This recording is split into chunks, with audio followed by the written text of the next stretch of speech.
السلام السلام السلام یا نبی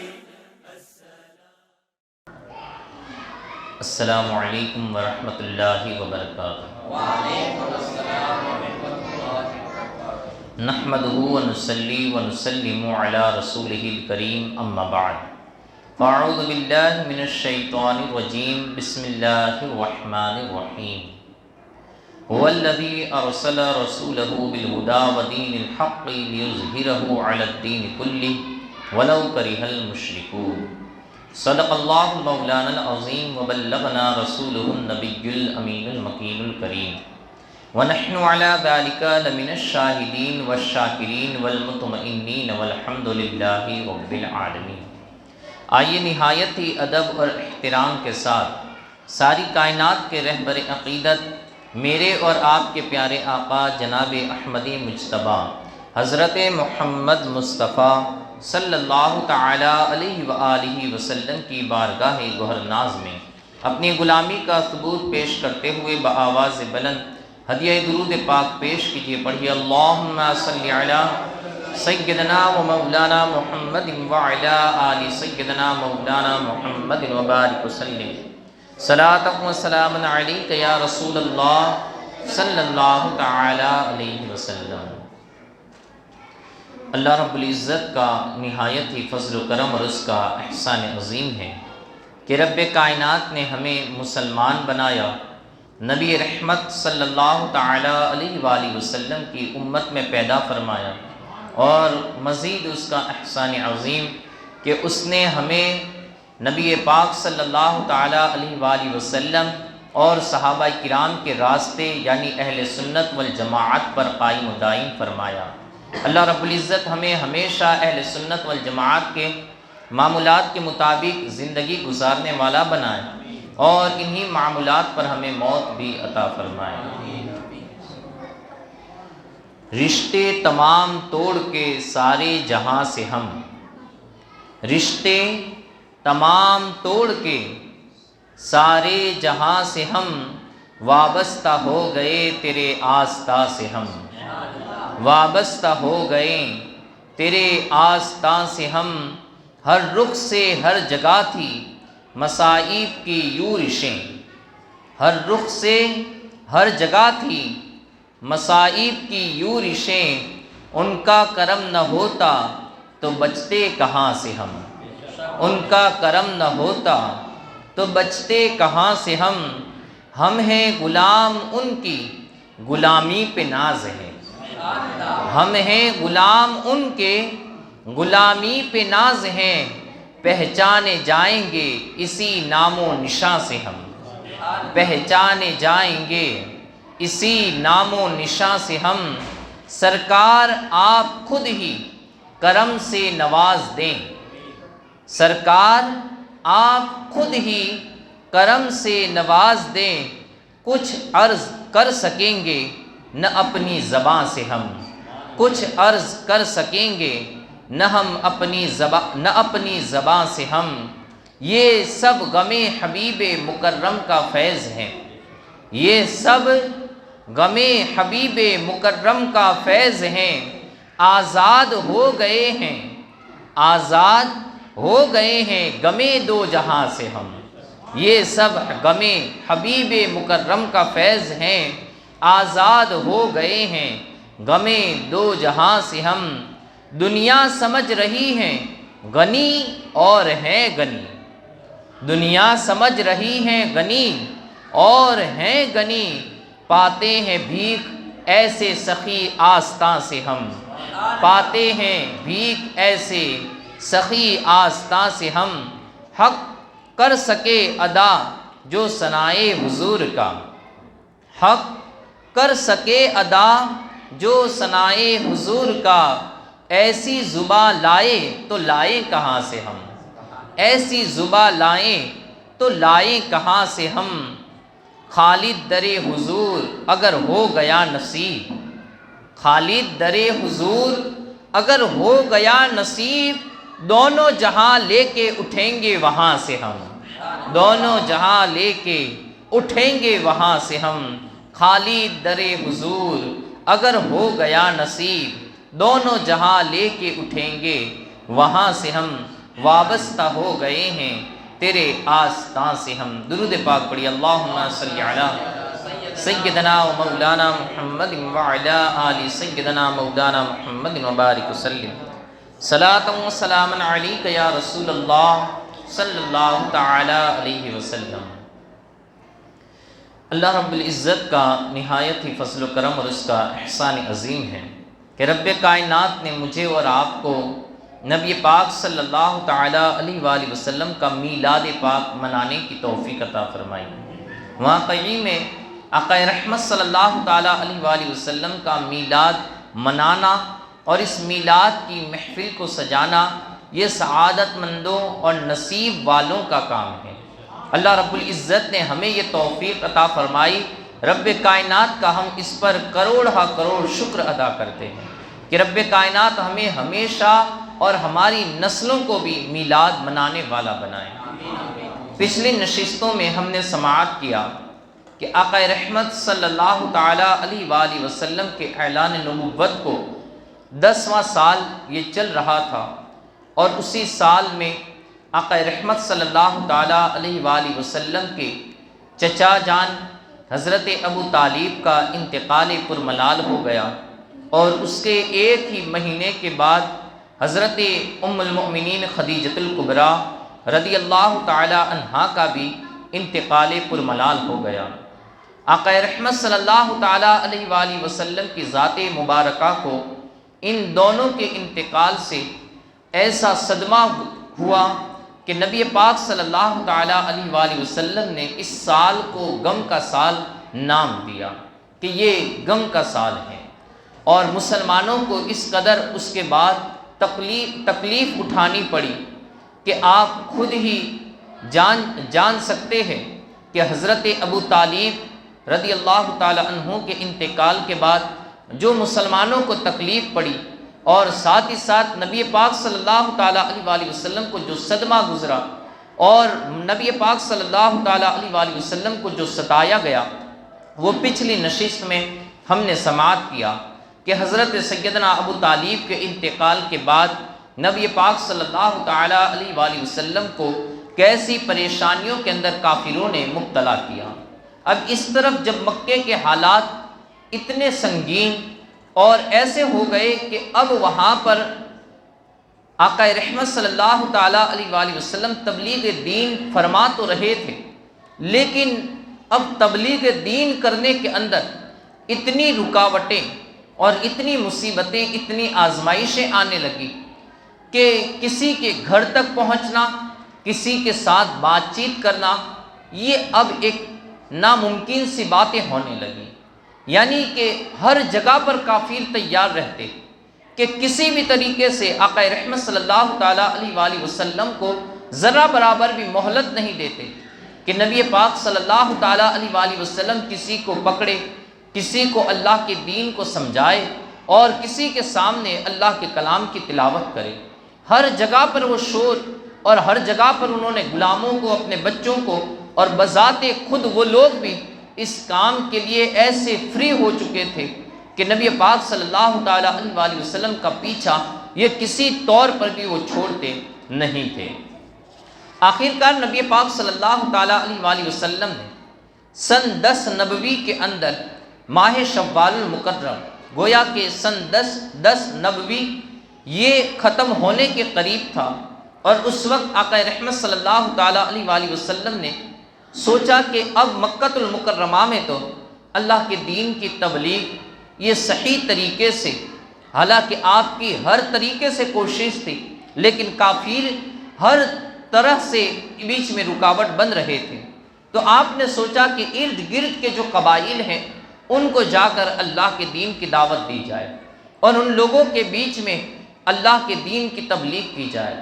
تو نبی پاک صلی اللہ تعالیٰ علیہ وآلہ وسلم نے جو سب سے پہلا ارادہ فرمایا تو وہ طائف کا ارادہ فرمایا۔ طائف یہ مکۃ المکرمہ سے 120 میل کے فاصلے پر ہے، اور وہاں پر نبی پاک صلی اللہ تعالیٰ علیہ وآلہ وسلم نے جو ایک قبیلہ آباد تھا، قبیلہ بنو ثقیف، قبیلہ بنو ثقیف ایک بہت ہی بڑا قبیلہ تھا اور پورے طائف کے اندر یہ پھیلا ہوا تھا۔ طائف عرب کی سرزمین پر ایک ایسی سرسبز و شاداب زمین تھی کہ وہاں کے لوگ کھیتی باڑی وغیرہ کیا کرتے تھے، اور ساتھ ہی ساتھ وہاں پر انگوروں کے اور سیبوں کے اور پھل وغیرہ کے ایسے درخت تھے کہ ان درختوں کی وجہ سے اور ان کی کھیتی باڑی کی وجہ سے وہ سرزمین ایک جنت نمایاں محسوس ہوتی تھی۔ یہاں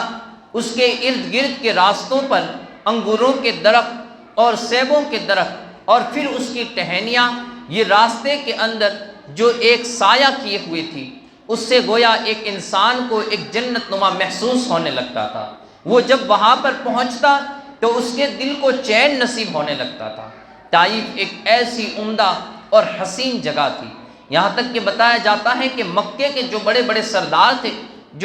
جن کے پاس بہت زیادہ مال تھا، تو انہوں نے بھی طائف کے اندر زمینوں کو خریدا ہوا تھا کہ وہ کبھی وقتاً فوقتاً وہاں پر جا کر وہ آرام کیا کرتے تھے، وہاں پر جا کر وہ اپنی چھٹیوں کے دنوں کو منایا کرتے تھے۔ تو کہتے ہیں کہ طائف ایسی بہت ہی عمدہ اور سرسبز و شاداب زمین تھی۔ طائف اس کا نام جو پہلے تھا وہ وج کر کے اس کا ایک نام تھا کہ پہلے اس کے طائف کا نام پڑھنے سے پہلے اس کو وج کر کے بلایا جاتا تھا۔ طائف اس طریقے سے اس کا نام ہوا کہ چونکہ طائف کے لوگ مالدار بھی تھے اور ساتھ میں پیسے وغیرہ کی ان کے پاس فراوانی تھی، تو اب ان لوگوں نے اپنے بچوں کو بھی پڑھانا شروع کیا، اور بچے بھی اور وہاں کے لوگ بھی پڑھے لکھے ہوئے لوگ تھے، جبکہ عرب کے دوسرے قبائل کے اندر اس طریقے کی چیز نظر نہیں آ رہی تھی۔ یہ طائف کے لوگوں میں اس طریقے کے پڑھے لکھے ہوئے لوگ تھے کہ وہاں پر انہوں نے اپنے بچوں کو پڑھانے کے لیے ایران اور عراق کی سرزمین پر بھی بھیجا ہوا تھا۔ وہ لوگ ڈاکٹری وغیرہ کے فن کے اندر بھی ماہر تھے۔ اسی طریقے سے وہاں کا ایک سب سے بڑا انجینئر جو عرب کی سرزمین پر مشہور و معروف تھا، جس کا نام حارث بن قلادہ تھا، وہ بھی طائف کی سرزمین کا رہنے والا تھا، جو انجینئری کے اندر بہت ہی اس دور کے اندر سب سے زیادہ مہارت رکھتا تھا۔ اسی طریقے سے کھوج اور سائنسدانی علوم کے اندر بھی جو مہارت رکھنے والا اس وقت کا ایک سب سے ہونہار شخص تھا عمرو بن امیہ، وہ بھی طائف کا رہنے والا اور طائف کی اولاد میں سے تھا۔ تو کہا جاتا ہے کہ یہ لوگ پڑھے لکھے ہوئے بھی تھے اور ساتھ میں ان کے اعلیٰ دماغ بھی تھے اور ہر طریقے سے وہ سہولت والے لوگ تھے۔ تو وہاں پر کچھ شاہ ایران کے پاس کسی آدمی نے اس کی کسی خدمت کو انجام دیا۔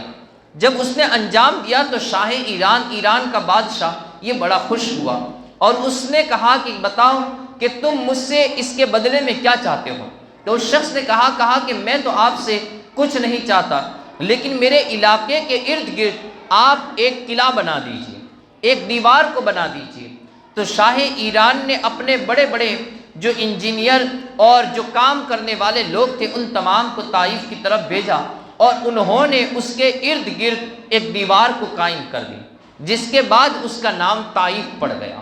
یعنی کہ ایسی دیوار جس نے پورے اس وج نام کی بستی کو گھیر رکھا تھا۔ تو یہ طائف ہر طریقے سے عمدہ اور ایک بہت ہی انمول شہر تھا۔ نبی پاک صلی اللہ تعالیٰ علیہ وآلہ وسلم نے اس کا ارادہ فرمایا۔ ان لوگوں کے پاس ایک جو گھاٹی تھی، ایک جو پہاڑ تھا، اس کے اوپر لات نامی جو ان کا بود تھا اس کو انہوں نے نصب کیا ہوا تھا، اور لات کی وہ لوگ عبادت کرتے تھے۔ وہاں کے تمام لوگ یہ بتوں کی پرستش کے اندر مبتلا تھے۔ نبی پاک صلی اللہ تعالیٰ علیہ وآلہ وسلم نے جب اس جگہ کا ارادہ فرمایا تو آپ قبیلہ بنی ثقیف کے جو سردار تھے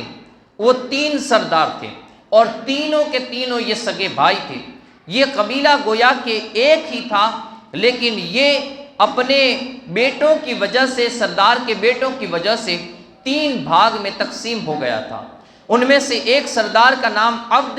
یا لیل بن عمرو تھا، دوسرے کا نام مسعود بن عمرو تھا اور تیسرے کا نام حبیب بن عمرو تھا۔ یہ تینوں سردار سگے بھائی تھے اور وہ قبیلہ بنی ثقیف پر حکومت کرتے تھے۔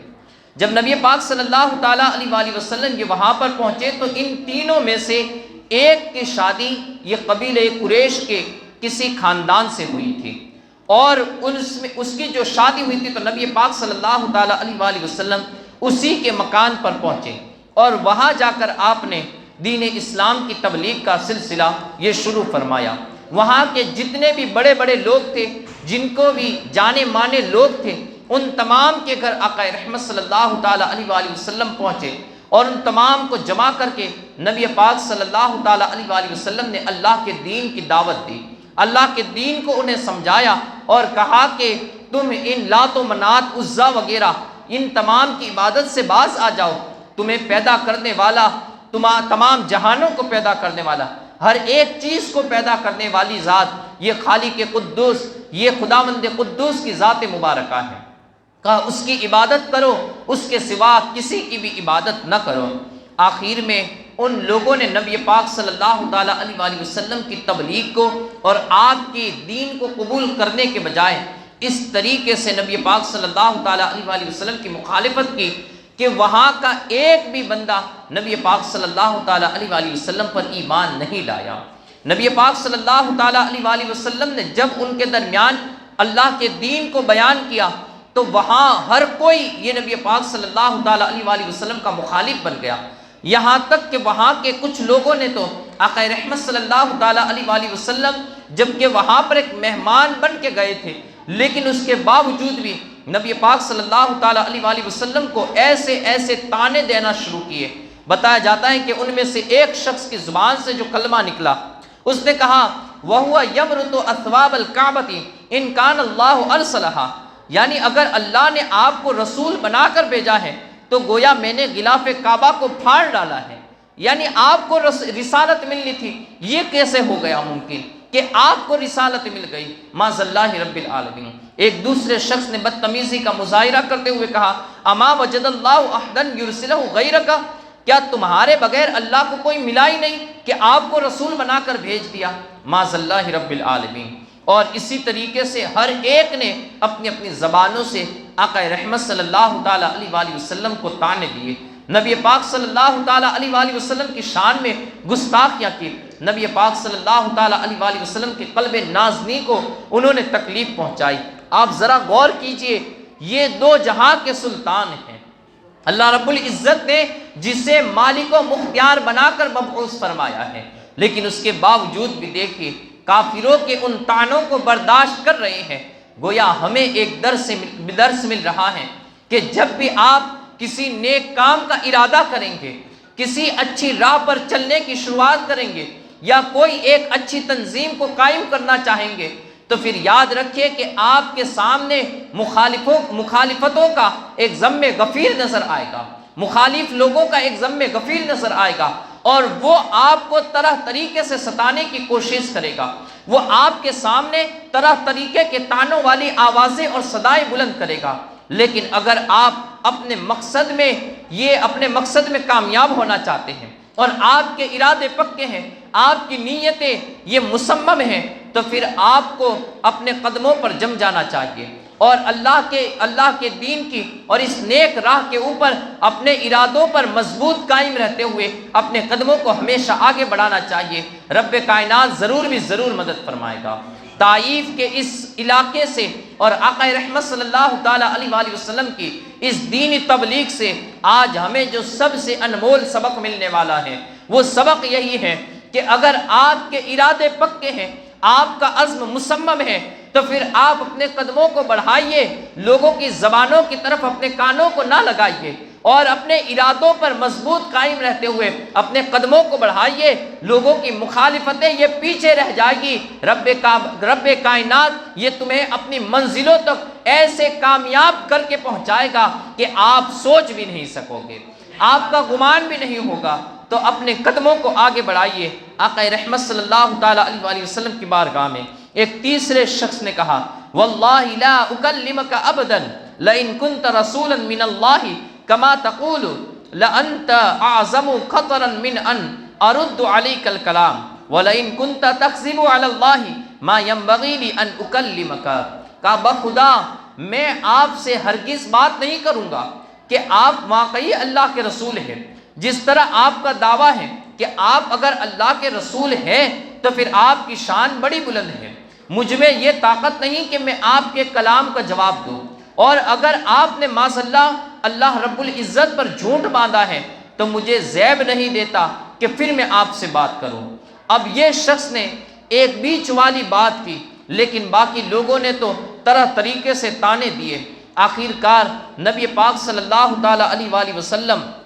ان لوگوں میں سے دیکھا کہ کوئی بندہ بھی نہیں تھا۔ آقا رحمت صلی اللہ تعالیٰ علیہ وآلہ وسلم نے کئی دن وہاں پر قیام فرمایا، ان لوگوں کو سمجھاتے رہے، ان کے دین میں اللہ کے دین کی تبلیغ کرتے رہے، لیکن جب کوئی بھی ایسا شخص نہ ملا کہ جو اللہ کے اس دین کو قبول کرتا، آقا رحمت صلی اللہ تعالیٰ علیہ وآلہ وسلم کی اس صدا کو لبیک کہتا، اور پھر انہوں نے یہاں تک حد کر دی کہ نبی پاک صلی اللہ تعالیٰ علیہ وآلہ وسلم جو وہاں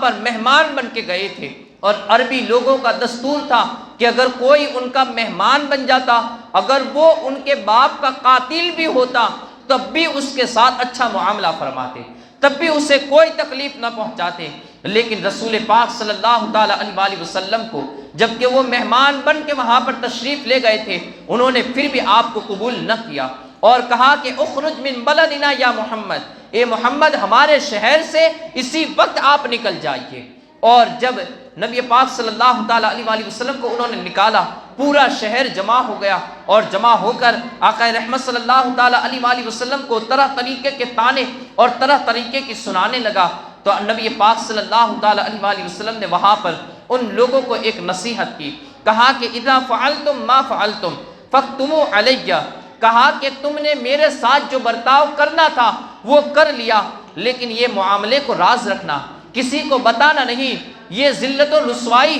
جو تم نے مجھے جو تم نے مجھ پر مسلط کی ہے اور جس میں تم نے مجھے مبتلا کیا ہے، تو کہا کہ اسے راز رکھنا، اسے مکہ والوں تک نہ پہنچانا اور مکہ والوں تک اس کی خبر نہ دینا۔ نبی پاک صلی اللہ تعالیٰ علیہ وآلہ وسلم کا گویا اس میں ارادہ یہ تھا کہ وہاں پر تو پہلے ہی سے لوگ یہ میرے مخالف بنے ہوئے ہیں، اور اگر انہیں یہ بات پتہ چل گئی کہ میں طائف سے بھی نا امید ہو کر یہ یہاں سے لوٹایا گیا اور یہاں پر میرے ساتھ ایسا معاملہ یہ کیا گیا اور ایسا معاملہ میرے ساتھ پیش آیا، تو وہ لوگ تو خوشیاں منانے لگیں گے، وہ لوگ تو مجھے اپنے شہر میں داخل تک نہیں ہونے دیں گے، اور پھر وہ مجھ پر جو پہلے مصیبتوں کے اندر مجھے مبتلا کر رہے تھے اور جو پہلے اذیتیں اور تکلیفیں دے رہے تھے، اس سے کئی گنا زیادہ اب تکلیفیں دینے لگیں گے۔ نبی پاک صلی اللہ تعالیٰ علیہ وآلہ وسلم نے انہیں یہ تلقین فرمائی۔ اب آپ دیکھیے کہ یہ نبی پاک صلی اللہ تعالیٰ علیہ وآلہ وسلم کے ساتھ حضرت زید بن حارثہ رضی اللہ تعالیٰ عنہ یہ بھی آپ کے ساتھ طائف گئے ہوئے تھے۔ جب وہاں سے نبی پاک صلی اللہ تعالیٰ علیہ وآلہ وسلم نکلنے لگے تو اب ان بدبختوں نے صرف یہاں تک ہی محدود نہ رکھا کہ آقا رحمت صلی اللہ تعالیٰ علیہ وآلہ وسلم، دو جہاں کے سلطان، زمین و آسمان کے مالک و مختار، کہ جن کے قبضہ قدرت میں رب کائنات نے ہر بستی کو رکھا ہے اور جن کے صدقے میں رب کائنات نے ان زمینوں کو پیدا فرمایا، اسے اس زمین سے نکالا تو نکالا، لیکن انہوں نے اس پر ہی بس نہیں کیا بلکہ اپنی قوم کے چند اباسوں کو ان سرداروں نے ان کے پیچھے مسلط کر دیا، آقا رحمت صلی اللہ تعالیٰ علیہ وآلہ وسلم کے پیچھے لگا دیا۔ وہ لڑکے دو صف میں، دو قطاروں میں، یہ پوری بستی کھڑی ہو گئی، اور نبی پاک صلی اللہ تعالیٰ علیہ وآلہ وسلم جہاں سے گزرتے جاتے تو وہ لوگ آقا رحمت صلی اللہ تعالیٰ علیہ وآلہ وسلم کو پتھر مارتے جاتے، یہاں تک کہ انہوں نے اس طریقے سے نبی پاک صلی اللہ تعالیٰ علیہ وآلہ وسلم پر سنگباری کی، پتھر مارے کہ نبی پاک صلی اللہ تعالیٰ علیہ وآلہ وسلم کے جو نالین مبارک تھے وہ خون سے بھر گئے، خون جسم کے اندر سے اس طریقے سے نکلا کہ جو نالین اور جوتے مبارک تھے وہ خون سے بھر گئے۔ آقا رحمت صلی اللہ تعالیٰ علیہ وآلہ وسلم یہ وہاں سے گزرتے گئے، حضرت زید بن حارثہ رضی اللہ تعالیٰ عنہ کبھی آقا رحمت صلی اللہ تعالیٰ علیہ وآلہ وسلم کے آگے آ جاتے، کبھی آپ پیچھے جاتے، دائیں بائیں آپ کے آتے، اور ہر طریقے سے کوشش کرتے کہ کوئی پتھر یہ میرے جسم پر تو آ جائے لیکن نبی پاک صلی اللہ تعالیٰ علیہ وآلہ وسلم کے جسم پر نہ جانے پائے۔ لیکن آپ کتنی کوشش کرتے، آپ دائیں آتے تو بائیں والے آقا رحمت صلی اللہ تعالیٰ علیہ وآلہ وسلم پر پتھر برساتے، آپ آگے آتے تو پیچھے سے نبی پاک صلی اللہ تعالیٰ علیہ وآلہ وسلم پر پتھر برسائے جاتے۔ غرض کہ یہ دونوں ہستیاں نبی پاک صلی اللہ تعالیٰ علیہ وآلہ وسلم اور آپ کے غلام حضرت زید بن حارثہ رضی اللہ تعالیٰ عنہ دونوں پتھروں کی وجہ سے چکنا چور ہوئے، دونوں کے جسم کے اوپر ایسے نشان ان پتھروں کے لگ گئے کہ وہاں سے خون جاری ہو گیا، یہاں تک کہ جب آقا رحمت صلی اللہ تعالیٰ علیہ وآلہ وسلم نے طائف کو چھوڑا تو آپ طائف سے دور ایک باغیچے کے اندر آ کر آپ نے پناہ لی۔ وہاں پر ایک انگور کا درخت تھا،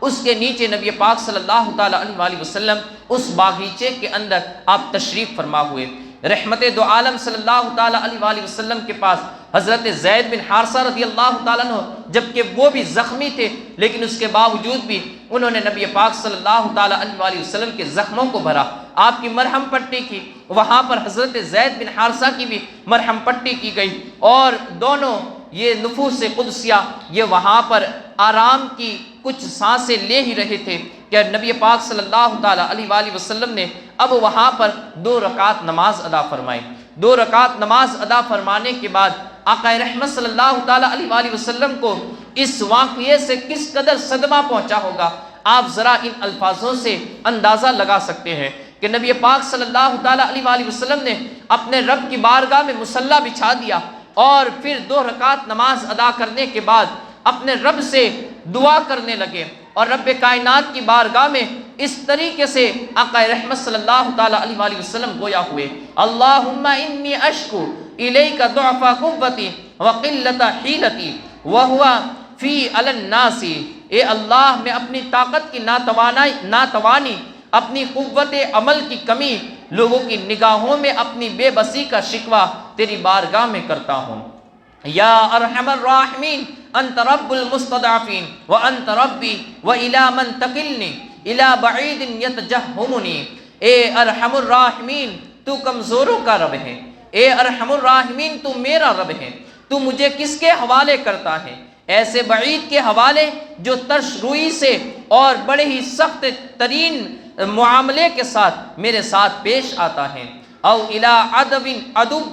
ملکتہ امری ان لم یکن بک علی غضب فلا ابالی، کیا کسی دشمن کو تو نے میری قسمت کا مالک بنا دیا ہے؟ اگر تو مجھ پر ناراض نہ ہو تو مجھے ان تکلیفوں کی ذرا بھی پرواہ نہیں ہے، ولیکن عافیتک اوسع لی، پھر بھی تیری طرف سے عافیت اور سلامتی میرے لیے زیادہ دلکشا ہے۔ اعوذ بنور وجہک الذی اشرقت لہ الظلمات وصلح علیہ امر الدنیا والآخرہ من ان تنزل بی غضبک او تحل علی سخطک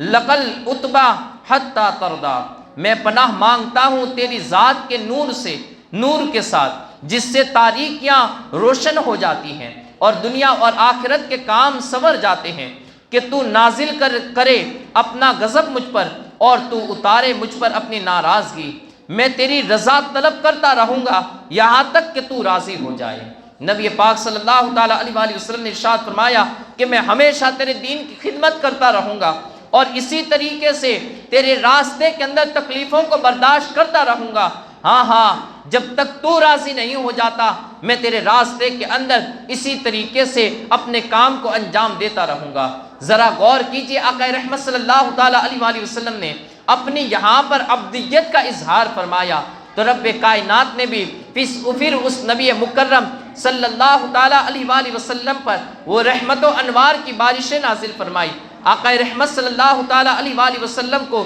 اسی وقت جواب دیا گیا، کہا کہ اے میرے محبوب،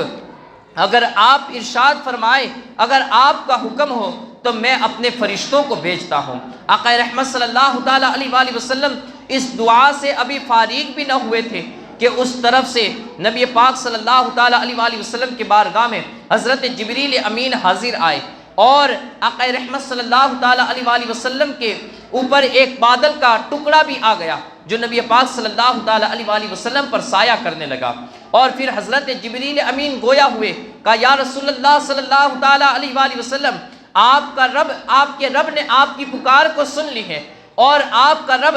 آپ کو حکم دے رہا ہے کہ میں نے پہاڑوں کے فرشتوں کو اور زمین کے فرشتوں کو یہ آپ کے حکم کے تابع کر دیا ہے، آپ ان کو جیسا بھی حکم دیں گے یہ فرشتے آپ کے حکم کی تعمیل کرنے میں ذرہ برابر بھی دیر نہ لگائیں گے۔ یہاں تک کہ اس روایت کو نبی حضرت امام بخاری اور امام مسلم نے بھی نقل کیا ہے۔ فرماتے ہیں کہ حضرت اکرمہ سے روایت ہے، قال رسول اللہ صلی اللہ تعالی علیہ وآلہ وسلم جاءنی جبریل فقال یا محمد ان ربک یقرئک السلام وہذا ملک الجبال قد ارسلہ وامرہ ان لا یفعل شیئا الا بامرک۔ کہا یا رسول اللہ صلی اللہ تعالی علیہ وآلہ وسلم آپ کے رب نے آپ کو سلام کہا ہے اور یہ پہاڑوں کے فرشتوں کو یہ آپ کے پاس بھیجا ہے اور اسے آپ کے حکم کا تابع کیا ہے کہ جیسا آپ کہیں گے ویسا کرے گا اور آپ کے حکم کے علاوہ یہ کچھ بھی نہ کرے گا۔ فقال له الملك الجبال ان شئت رحمت علیہم الجبال وان شئت خسفت بهم الارض۔ تو پھر پہاڑ کا فرشتہ یہ آگے ہوا اور اس نے کہا یا رسول اللہ صلی اللہ تعالی علیہ وآلہ وسلم اگر آپ مجھے حکم دیں تو میں پہاڑ کو اٹھا کر یہ جو طائف کے گرد پہاڑ کھڑا ہے اس پہاڑ کو اٹھا کر میں ان کے اوپر گرا دوں اور ان تمام کو نیست و نابود کر دوں، اور اگر آپ چاہے تو زمین کے اوپر اپنا ایک پر لگاؤ اور اس زمین کے اندر ان تمام کو غرق کر دوں، ان تمام کو اندر یہ دھسا دوں۔ فقال یا ملک الجبال فإنی أنا بهم لعلهم أن يخرجوا منهم ذرية يقولون لا إله إلا اللہ۔ تو پھر نبی پاک صلی اللہ تعالی علیہ وآلہ وسلم نے اسے حکم دیا، کہا نہیں اے پہاڑ کے فرشتے تو ایسا مت کر، مجھے اپنے رب سے امید ہے کہ اللہ رب العزت ان کی اولاد میں ایسے لوگوں کو پیدا فرمائے گا جو کل لا الہ الا اللہ کے جھنڈے کو اٹھائیں گے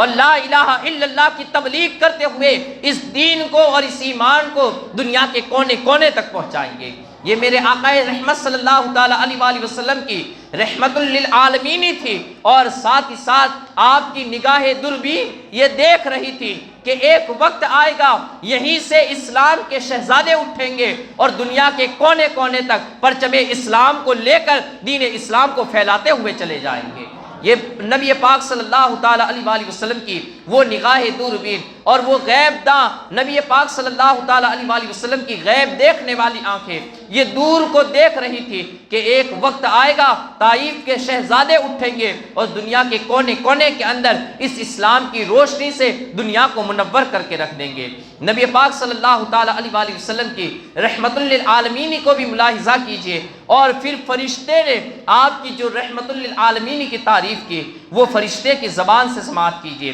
فرماتے فقال ملک الجبال انت کما سماک ربک رؤوف الرحیم۔ فرشتے پہاڑ کے فرشتے نے کہا واقعی میں اے محبوب رب العالمین صلی اللہ تعالی علیہ وآلہ وسلم اللہ رب العزت نے جیسا آپ کا نام رؤوف و رحیم رکھا ہے آپ کی ذات بھی واقعی میں رؤوف و رحیم ہے۔ آپ پر اس قدر ان بستی والوں نے ظلم و ستم کیا ہے، آپ کو اس قدر ستایا گیا، آپ پر ایسے عذابات مسلط کیے گئے، آپ پر اس طریقے سے تکلیفوں کے اندر آپ کو مسلط کیا گیا، لیکن اس کے باوجود بھی ایسی تکلیف دینے والوں کے ساتھ آپ ایسا رحم والا ایسا نرمی والا معاملہ فرما رہے ہیں کہ ان پر بد دعا کرنے کی تو بات دور ہے بلکہ آپ ان کے ساتھ ایک اچھی امید لگا رہے ہیں، اور ان پر یہ رحم و کرم کی بارش اور یہ جو طائف والوں کو سعادت مندی اور یہ نصیبہ بھی نصیب ہوا تو یہ بھی میرے آقا کی زبان کے صدقے میں نصیب ہوا کہ ایک وقت آئے گا انہی کی اولاد ہوگی جو لا الہ الا اللہ کے جھنڈے کو تھامے گی، جو پرچم اسلام کو تھامے گی اور دنیا کے کونے کونے تک پھیلائے گی۔ تو یہ میرے آقا کی انہی الفاظ کی برکت تھی کہ طائف والوں کو ایمان کی سعادت نصیب ہو گئی، طائف والوں کو دین کی دولت نصیب ہوئی۔ یہ میرے آقا رحمت صلی اللہ تعالی علیہ وآلہ وسلم کے کلمات کی وہ برکتیں تھیں۔ تو آقا رحمت صلی اللہ تعالی علیہ وآلہ وسلم کو ایسی تکلیف اس دین پڑی اور ساتھ میں اس قدر ستایا گیا، نبی پاک صلی اللہ تعالی علیہ وآلہ وسلم یہ وہاں پر اس بازار میں اس باغیچے کے اندر بیٹھے ہوئے تھے، یہاں تک کہ آپ اس تکلیف کا اور طائف کی اس تکلیف کا اندازہ اس روایت سے بھی لگا سکتے ہیں کہ نبی پاک صلی اللہ تعالی علیہ وآلہ وسلم کی بارگاہ میں ایک دن ام المؤمنین حضرت عائشہ صدیقہ رضی اللہ تعالی عنہا یہ آپ کے سامنے آ کر عرض کرنے لگی۔ جب احد کا معاملہ ختم ہوا اور احد کے اندر نبی پاک صلی اللہ تعالیٰ علیہ وسلم اور مسلمانوں کو بڑی شدت کا یہ مقابلہ پیش آیا اور ساتھ ہی ساتھ بڑی تکلیف کے اندر مسلمان مبتلا ہوئے۔ جب احد کا معرکہ ختم ہوا اور آقا رحمت صلی اللہ تعالیٰ علیہ وسلم یہ جب واپس تشریف لائے تو حضرت ماں عائشہ صدیقہ رضی اللہ تعالیٰ عنہا مخاطب ہوئی اور کہا هل اتى عليك يوم كان اشد عليك من يوم احد فقال لقد لقيت من قومك وكان اشد ما لقيت يوم العقبہ۔ کہا نبی حضرت ماں عائشہ صدیقہ رضی اللہ تعالیٰ عنہا نے کہا یا رسول اللہ صلی اللہ تعالیٰ علیہ وسلم کیا احد سے بھی زیادہ سخت دن یہ آپ کی زندگی میں کبھی آیا ہے؟ نبی پاک صلی اللہ تعالیٰ علیہ وسلم نے ارشاد فرمایا، کہا ہاں جب تیری قوم کے اوباشوں نے مجھے مصیبت میں مبتلا کیا تھا، عقبہ کے دن جب انہوں نے مجھ پر پتھر برسائے تھے اور میری دعوت کو قبول نہ کیا تھا اور میرے ساتھ وہ جس طریقے سے پیش آئے تھے وہ احد کے دن سے بھی زیادہ سخت دن تھا، وہ احد کے دن سے بھی یہ کئی گنا زیادہ یہ سخت دن تھا۔ آپ ذرا اندازہ لگا سکتے ہیں کہ آقا رحمت صلی اللہ تعالیٰ علیہ وسلم کے قلب نازنی پر وہ رحمت للعالمین صلی اللہ تعالیٰ علیہ وسلم کہ امت کے کسی بچے کو بھی کانٹا بھی چوب جائے تو اللہ ارشاد فرماتا ہے کہ امت کے کسی بچے کا مصیبت میں مبتلا ہونا یہ اس آقا رحمت صلی اللہ تعالیٰ علیہ وسلم پر شاک گزرتا ہے۔ امت کے کسی امتی کا مصیبت میں مبتلا ہونا یہ اس نبی کو پریشان کر دیتا ہے، یہ اس نبی کو بے چین کر دیتا ہے۔ وہ رؤوف و رحیم صلی اللہ تعالیٰ علیہ وسلم، وہ نرم دل آقا، وہ نرم و نازک جسم و جان رکھنے والے آقا، وہ رحمت للعالمین صلی اللہ تعالیٰ علیہ وسلم کو اس قدر ستایا گیا، ان پر پتھر برسائے اور ایسی مصیبت کے اندر مبتلا کیا۔ آپ اندازہ لگائیے کہ کیسی تکلیف نبی رحمت صلی اللہ تعالیٰ علیہ وسلم کو ہوئی ہوگی۔ آخر کار جب وہ باغیچے کے اندر پہنچے تو اتفاق سے یہ جو باغ تھا وہ امیہ بن خلف کا باغ تھا۔ اب اس دن وہ امیہ یہ کبھی کبھی وقتاً فوقتاً یہ اپنے باغیچے کے اندر آیا جایا کرتا تھا۔ آپ نے پہلے سماعت کیا کہ طائف کی سرزمین ایسی سرسبز و شاداب تھی کہ مکہ کے بڑے بڑے سرداروں نے اپنے باغیچے اور اپنی زمینیں لے کر رکھی ہوئی تھی، وہ کبھی وہاں پر انجوائے کرنے کی غرض سے جایا کرتے تھے۔ تو اب یہاں پر امیہ بن خلف کا یہ جو باغ تھا تو اس دن وہ امیہ تو نہ آیا تھا لیکن اس کے دونوں بیٹے عتبہ اور شیبہ یہ اس باغ کے اندر موجود تھے۔ جب نبی پاک صلی اللہ تعالیٰ علیہ وسلم اپنے زخموں کو مرہم پٹی کر رہے تھے تو اس وقت عتبہ اور شیبہ نے بھی نبی پاک صلی اللہ تعالیٰ علیہ وسلم کی حالت کو دیکھی۔ آقا رحمت صلی اللہ تعالیٰ علیہ وسلم کی حالت ایسی سنگین حالت تھی کہ وہ عتبہ اور شیبہ یہ دین اسلام کے بڑے مخالف تھے، دین اسلام کے بڑے دشمن تھے۔ انہوں نے کوئی کسر نبی پاک صلی اللہ تعالیٰ علیہ وسلم کو اور مسلمانوں کو ستانے میں باقی نہ رکھی تھی، لیکن اس کے باوجود بھی انہیں بھی رحم آ گیا اور انہوں نے اپنا ایک غلام جس کا نام اداس تھا اس کو بھیجا، کہا کہ ایک تھال کے اندر انگوروں کا ایک کھوشا لے جا اور جا اس نبی رحمت صلی اللہ تعالیٰ علیہ وسلم کو پیش کر، ان کو جا کر ان کی مہمان نوازی کر۔ کہتے ہیں کہ وہ غلام پانی کا پیالہ اور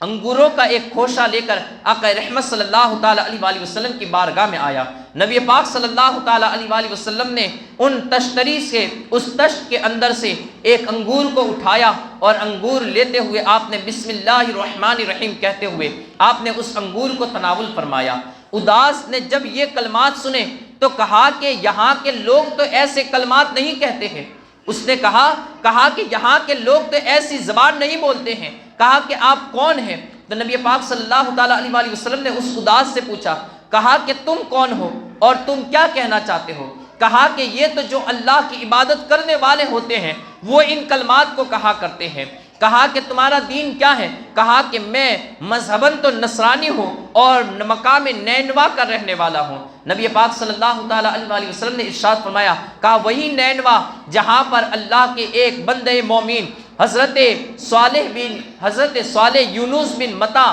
جن کا وہ شہر ہے، کہا اس شہر نینوا کے رہنے والے ہو؟ کہا ہاں میں اسی شہر کا رہنے والا ہوں۔ حضرت نبی پاک صلی اللہ تعالیٰ علیہ وآلہ وسلم نے فرمایا، کہا کہ وہاں پر تو یونس بن متی پیدا ہوئے تھے اور یہ ان کی سرزمین ہے۔ اداس نے کہا کہ آپ یونس بن متی کو کس طریقے سے جانتے ہو؟ تو نبی پاک صلی اللہ تعالیٰ علیہ وآلہ وسلم نے ارشاد فرمایا، ذالک اخی کان نبی وانا نبی،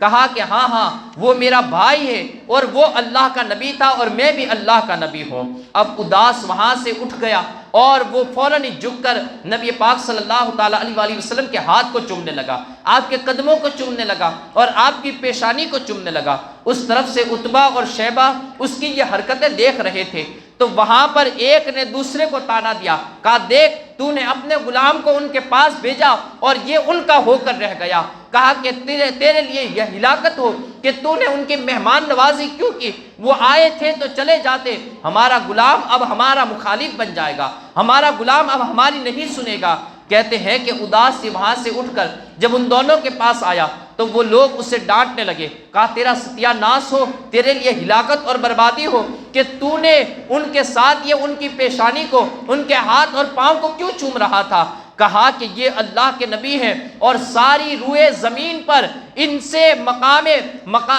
اچھا اور ان سے بلند مقام کا یہ کوئی بھی انسان پوری روئے زمین پر نہیں پایا جاتا ہوگا، اور جان لو کہ یہ اللہ کے نبی ہیں۔ اللہ رب العزت نے انہیں جو وسعتیں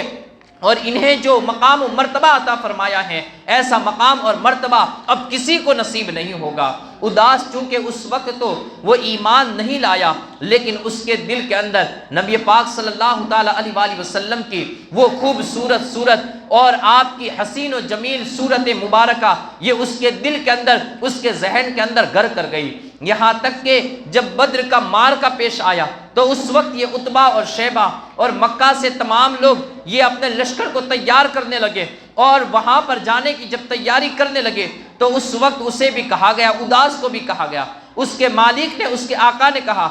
کہ تم بھی تیار ہو جاؤ، ہم ایک جنگ کے لیے جا رہے ہیں۔ کہا کہ کس کے ساتھ جنگ ہو رہی ہے؟ اداس نے کہا تو کہا کہ وہی محمد عربی صلی اللہ تعالیٰ علیہ وآلہ وسلم کے ساتھ جو ایک نیا دین لے کر آئے تھے اور یہاں پر جنہوں نے اپنے دین کی تبلیغیں کرتے تھے، آج وہ ہمارے سامنے بدر کے مقام پر لڑنے کے لیے آ رہے ہیں، جنگ کرنے کے لیے آ رہے ہیں۔ تو کہتے ہیں اداس نے اس وقت ان دونوں سے کہا وقال ذلك الرجل الذي رأيت في حائطكما تريدان فوالله ما تقول له الجبال، کہا کہ کیا تم لوگ اس شخص سے جنگ کرنے کے لیے جا رہے ہو کہ جس کی زیارت میں تمہارے باغ کے اندر کر چکا تھا؟ تو ان دونوں نے کہا ہاں ہم اسی شخص کے ساتھ جنگ کرنے کے لیے جا رہے ہیں۔ تو اس نے کہا فوالله ما تقول له الجبال، کہا کہ پھر خدا کی قسم یاد رکھو اگر اس کے سامنے پہاڑ بھی آ جائے گا تو پہاڑ بھی اس کے لیے اپنا راستہ دے دے گا اور پہاڑ بھی اس کی طاقت کے سامنے ٹک نہیں سکے گا۔ کہا رب کائنات نے اسے وہ طاقت عطا فرمائی ہے، تم چاہے اپنی پوری عربی قوم کو بھی لے کر یہ اس کے مقابلے کے لیے چلے جاؤ لیکن کبھی بھی تم فتح نہیں پا سکو گے۔ اگرچہ آج تک رب کائنات نے کعبے کی بدولت اور کعبے کی خدمت کی بدولت تمہیں ہر میدان کے اندر فتح و نصرت عطا فرمائی ہے، بڑے بڑے بادشاہ یہ تمہارے قبیلوں کے سرداروں کے سامنے یہ زیر ہو جایا کرتے تھے، لیکن یاد رکھو یہ تمام فضیلتیں، یہ تمام نعمتیں وہ کعبے کے کعبے، مدینے کے تاجدار، دونوں جہاں کے مالک و مختار محمد الرسول اللہ صلی اللہ تعالیٰ علیہ وآلہ وسلم کے قبضہ اور اختیار میں عطا کی گئی ہے۔ کہا کہ اس کے سامنے کوئی بھی قوم یہ ٹک نہ سکے گی، اس کا مقابلہ بڑے بڑے شہسوار نہیں کر سکیں گے۔ کہا اپنے ارادے سے باز آ جاؤ ورنہ جہنم کو لبیک کہہ لو گے۔ تو پھر وہاں پر اس نے اپنی اس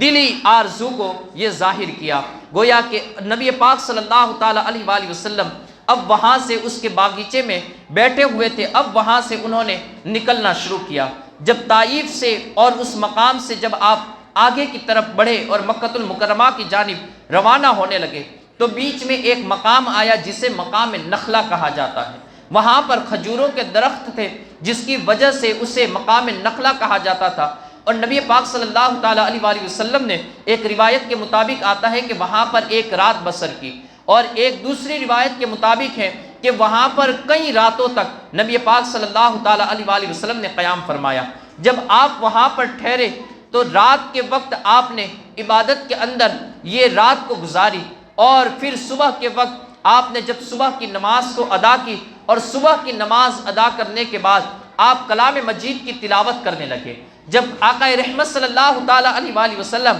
کلام مجید کی تلاوت فرما رہے تھے، آپ ذرا غور تو کیجئے کہ قرآن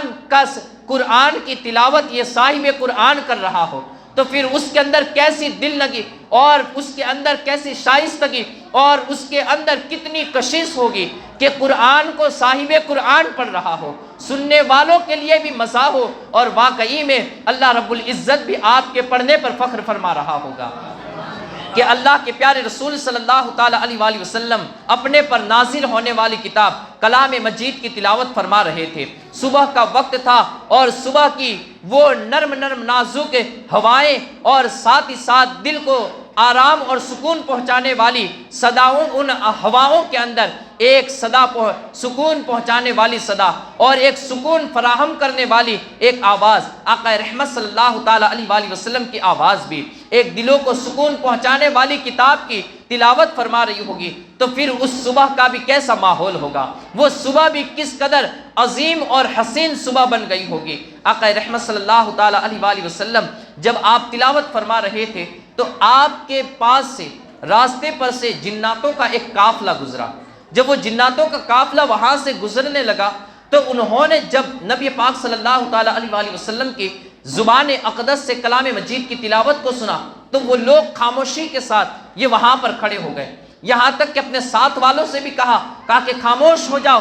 اور اس آواز کو سنو کہ کتنی پیاری اور کتنی بہترین آواز ہے۔ وہ تمام کے تمام خاموش ہو گئے اور کلام مجید کی تلاوت کو سننے لگے۔ وہ ایک طرف چھپے ہوئے وہاں پر اللہ کے کلام کو سن رہے تھے، یہاں تک کہ جب نبی پاک صلی اللہ تعالیٰ علیہ وآلہ وسلم نے کلام مجید کی تلاوت کو ختم فرمایا تو اس کے بعد انہوں نے اپنا سفر جاری کیا۔ وہ اپنی قوم کے پاس پہنچے اور وہاں جا کر انہوں نے کہا کہ اے ہماری قوم، ابھی ہم ایک ایسے شخص کے پاس سے آ رہے ہیں کہ جب اس نے کلام پڑھا تو وہ کلام کوئی عام کلام نہ تھا، وہ رب کائنات کا کلام تھا۔ کہا ہمارے لیے اور تمہارے لیے فائدے کی یہی بات ہے کہ ہم اسی وقت اٹھے اور اس کے دست حق پرست پر اسلام لے آئے اور اس کے دین کو قبول کر لے اور اس کلام مجید کی تبلیغ کرنے لگے۔ کہتے ہیں کہ وہ پوری بستی کے تمام جنات اٹھے اور نبی پاک صلی اللہ تعالیٰ علیہ وآلہ وسلم کی بارگاہ میں ان لوگوں نے حاضری دی، اور وہاں پر آقا رحمت صلی اللہ تعالیٰ علیہ وآلہ وسلم کے ہاتھ پر وہ تمام کے تمام جنات یہ ایمان لے آئے۔ ایک طرف انسانوں کا حال یہ تھا کہ وہ نبی پاک صلی اللہ تعالیٰ علیہ وآلہ وسلم کو ستا رہے تھے، آپ کی دعوت پر لبیک نہیں کہہ رہے تھے، لیکن رب کائنات نے پھر وہ فائدہ عطا فرمایا۔ ہواؤں نے ایسا رخ موڑ لیا کہ انسان تو انسان، اب جنات بھی آپ کی غلامی کا دم بھرنے لگے۔ جناتوں نے بھی نبی پاک صلی اللہ تعالیٰ علیہ وآلہ وسلم کے ہاتھ پر یہ آپ کے دین کو قبول کیا، آپ کی بیعت کی، اور اللہ رب العزت نے اسی واقعے کو اپنے کلام میں بھی جگہ عطا فرمائی۔ فرمایا وَإِذْ صَرَفْنَا إِلَيْكَ نَفَرًا مِّنَ الْجِنِّ يَسْتَمِعُونَ الْقُرْآنَ فَلَمَّا حَضَرُوهُ قَالُوا أَنصِتُوا فَلَمَّا قُضِيَ وَلَّوْا إِلَىٰ قَوْمِهِمْ مُنذِرِينَ قَالُوا يَا قَوْمَنَا إِنَّا سَمِعْنَا كِتَابًا أُنزِلَ مِن بَعْدِ مُوسَىٰ مُصَدِّقًا لِمَا بَيْنَ يَدَيْهِ يَهْدِي إِلَى الْحَقِّ وَإِلَىٰ طَرِيقٍ مُّسْتَقِيمٍ يَا قَوْمَنَا أَجِيبُوا دَاعِيَ اللَّهِ وَآمِنُوا بِهِ يَغْفِرْ لَكُم مِّن ذُنُوبِكُمْ وَيُجِرْكُم مِّنْ عَذَابٍ أَلِيمٍ۔ اور جس وقت ہم نے متوجہ کیا آپ کی طرف جنات کی ایک جماعت کو تاکہ قرآن سنے، تو جب وہ آپ کی خدمت میں پہنچے تو بولے خاموش ہو کر سنو۔ پھر جب تلاوت ہو چکی تو وہ لوٹے اپنی قوم کی طرف ڈر سناتے ہوئے۔ انہوں نے جا کر کہا اے ہماری قوم، ہم نے آج ایک کتاب سنی ہے جو اتاری گئی ہے موسیٰ علیہ السلام کے بعد تصدیق کرنے والی، پہلی آسمانی کتابوں کی رہنمائی کرتی ہیں رب کی طرف اور راہ راست کی طرف۔ اے ہماری قوم، قبول کر لو اللہ کی طرف بلانے والی اس دعوت کو، اس پر ایمان لے آؤ، بخش دے گا تمہارے لیے تمہارے گناہوں کو اور تمہیں عذاب علیم سے نجات بھی عطا فرمائے گا۔ تو اب یہ جناتوں کی جماعت نے وہاں پر نبی پاک صلی اللہ تعالیٰ علیہ وآلہ وسلم کے دست حق پرست پر اسلام کو قبول کیا، اور پھر وہاں سے آقا رحمت صلی اللہ تعالیٰ علیہ وآلہ وسلم نے اپنے آگے کا سفر جاری فرمایا۔ مکۃ المکرمہ کی طرف آقا رحمت صلی اللہ تعالیٰ علیہ وآلہ وسلم یہ آ رہے تھے۔ اب یہاں پر حضرت زید بن حارثہ رضی اللہ تعالیٰ عنہ نے کہا کہ یا رسول اللہ صلی اللہ تعالیٰ علیہ وآلہ وسلم ان اللہ جاعل لما ترى فرجا ومخرجا ان اللہ مظہر دینہ وناصر نبیہ۔ نبی پاک حضرت زید بن حارثہ رضی اللہ تعالیٰ عنہ نے کہا یا رسول اللہ صلی اللہ تعالیٰ علیہ وآلہ وسلم مجھے ڈر ہے کہ جب ہم مکہ میں جائیں گے تو یہاں پر چونکہ جو ہمارے ساتھ معاملہ پیش آیا وہ عتبہ اور شیبہ کے ذریعے یہ تمام معاملہ مکہ کے لوگوں کو پتہ چل گیا ہوگا۔ جب ہم وہاں پر پہنچیں گے تو یہ لوگ ہمارے ساتھ پہلے سے بھی بدترین حالات کے ساتھ، پہلے سے بھی بدترین طریقوں کے ساتھ وہ ہمارے ساتھ پیش آئیں گے، وہ ہمیں بڑی تکلیفیں پہنچائیں گے، ہمیں پہلے سے بھی زیادہ ستائیں گے، یہاں تک کہ یا رسول اللہ صلی اللہ تعالیٰ علیہ وآلہ وسلم مجھے آپ کی جان کی فکر ہے کہ کہیں وہ آپ کو کوئی تکلیف نہ پہنچائے، اللہ نہ کرے آپ کے ساتھ کوئی معاملہ نہ ہو جائے۔ نبی پاک صلی اللہ تعالیٰ علیہ وآلہ وسلم نے حضرت زید کو تھپکی دی اور تسلی دیتے ہوئے کہا کہ زید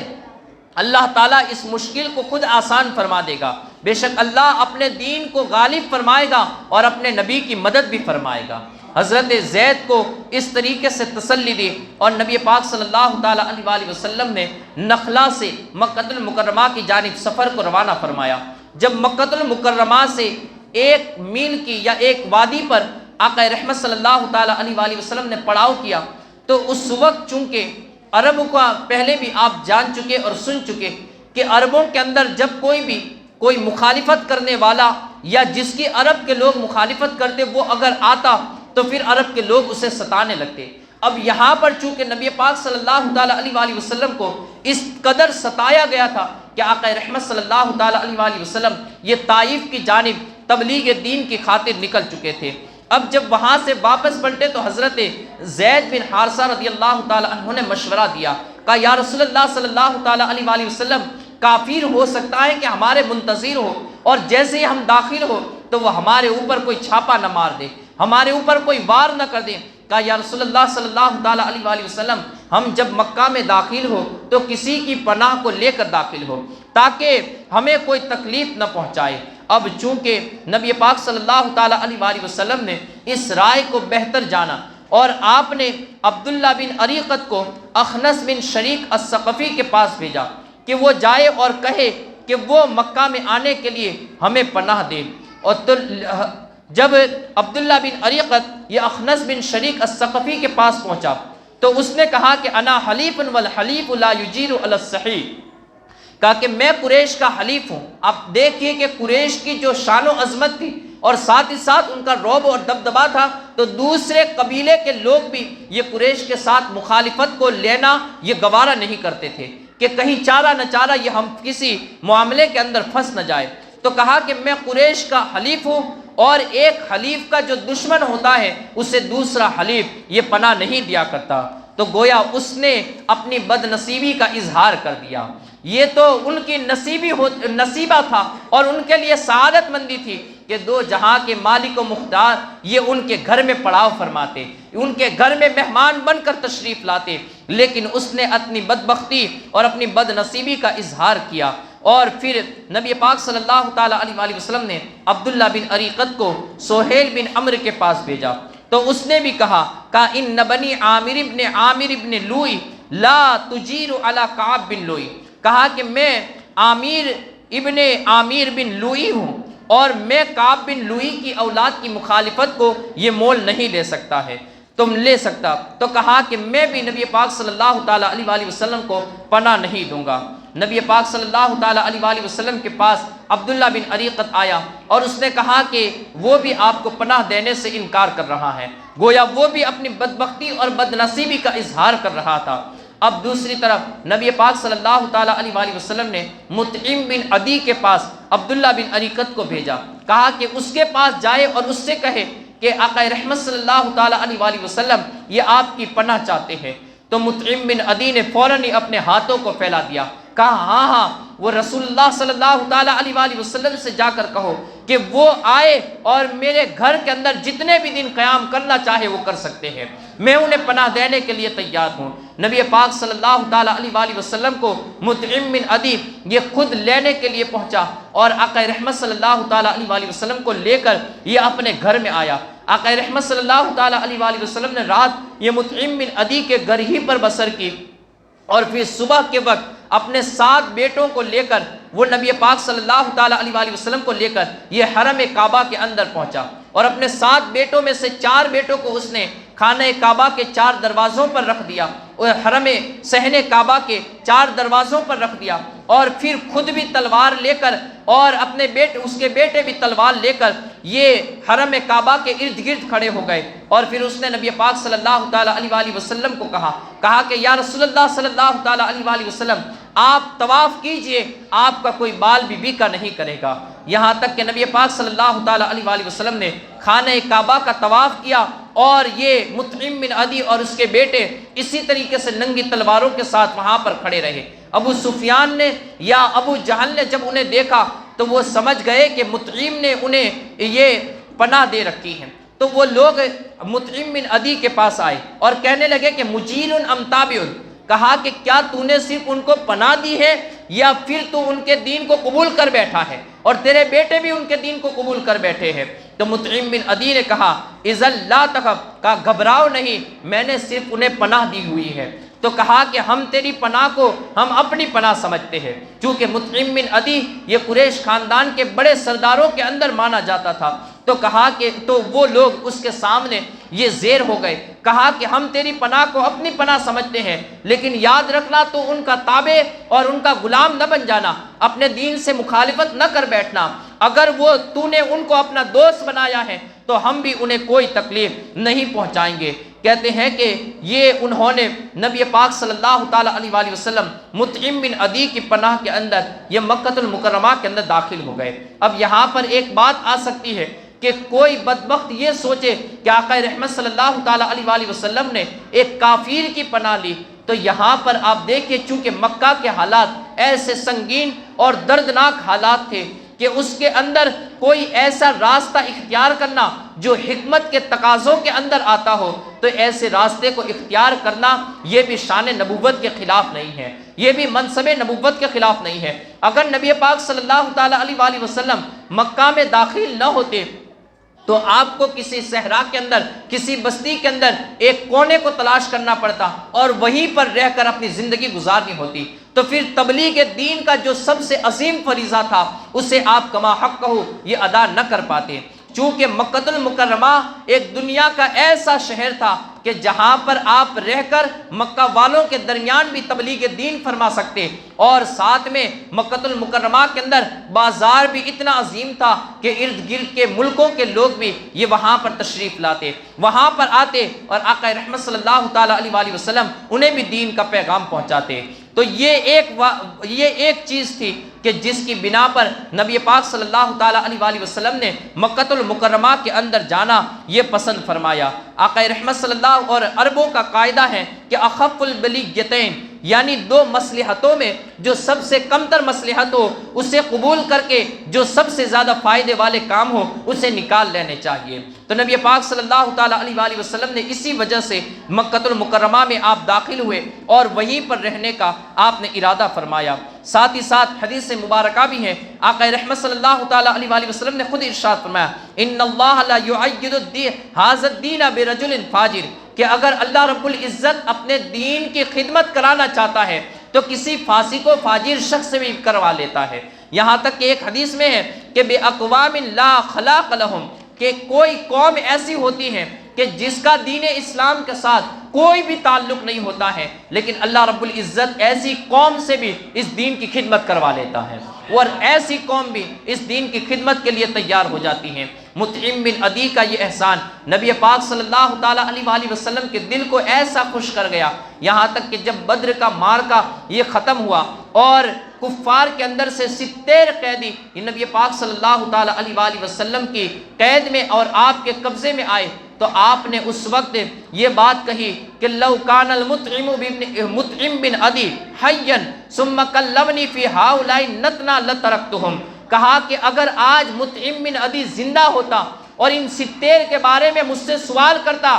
کہ یا رسول اللہ صلی اللہ تعالیٰ علیہ وآلہ وسلم آپ ان کو میری وجہ سے چھوڑ دیں، تو کہتے میں ان سے کسی سے بھی معاوضہ نہ لیتا اور مطعم بن عدی کے لیے ان تمام کو چھوڑ دیتا۔ آقا رحمت صلی اللہ تعالیٰ علیہ وآلہ وسلم اس طریقے سے احسان کا بدلہ احسان دینے کی بھی ہمیں یہ تلقین فرمائی ہے۔ اللہ رب العزت کی بارگاہ میں دعا ہے اللہ رب العزت ہمیں نیک کام کرنے کی توفیق عطا فرمائے، برے کاموں سے بچائے، صراط مستقیم کی ہدایت نصیب فرمائے، ایمانی زندگی عطا فرمائے، ایمانی موت نصیب فرمائے۔ وآخر دعوانا ان الحمدللہ رب العالمین۔ السلام علیکم۔